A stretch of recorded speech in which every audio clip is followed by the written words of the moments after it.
Am I the a-hole for making traditional Chinese food for my boyfriend's family? I'm Chinese and love making food that's actually from my culture, which isn't the same as what a lot of Americans consider to be Chinese food. I actually like American-style Chinese food too, but it's not something I grew up eating and it doesn't feel like something that's really connected to me and my family. I've cooked traditional Chinese food for my boyfriend a few times, and he always said he liked it. Last week, I was meeting his family for the first time for Thanksgiving, and I told my boyfriend to ask them if they wanted me to bring a Chinese dish to have with dinner. He said they would love that. So I spent a good amount of time deciding what would go well with traditional Thanksgiving food, so I could represent my culture without clashing or seeming like I was trying to impose on their traditions. I decided on a soup because they would already have the turkey and side dishes, and I didn't think something else heavy was necessary. It's a really complicated soup that takes several days of prep for the flavors to fully develop. My father used to make it as an appetizer for Chinese New Year, so it's really special to me and my family, and I was excited to share it. I'd never even made it for my boyfriend before because it's so labor-intensive. My boyfriend was in the apartment all day when I was making the soup and drove both me and the pot to his parents' house, so obviously he knew what I was making. But when I got there, I realized there had been some sort of horrible miscommunication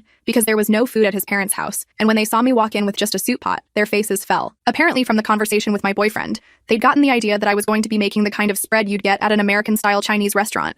General Tso's chicken, lo mein, all that stuff. And all I had was a pot of very traditional, very spicy Chinese soup. I tried to keep a brave face while I heated up the soup, and my boyfriend scrounged through the pantry for some kind of side dish we could have with it. His father started calling pizza places to see if anyone was open. I asked my boyfriend why he hadn't told me that I was supposed to be making a whole dinner, and he told me it was my fault for just bringing soup when I said I was going to make food, but he knew what I was making. He said he thought it was a heavier soup than it was. Once I served it, everyone tried a little and said it was too spicy for them, so I'm the only one who had anything to eat. I felt so bad, and my boyfriend berated me into the car on the way home for not only just making soup, but for making soup that was too spicy for his family. At the time, I thought it was totally my fault, but now that a few days have passed and he's giving me the silent treatment, I feel like he should have communicated to me that they expected me to bring a full meal for them and that they can't handle spicy food. Am I the a-hole?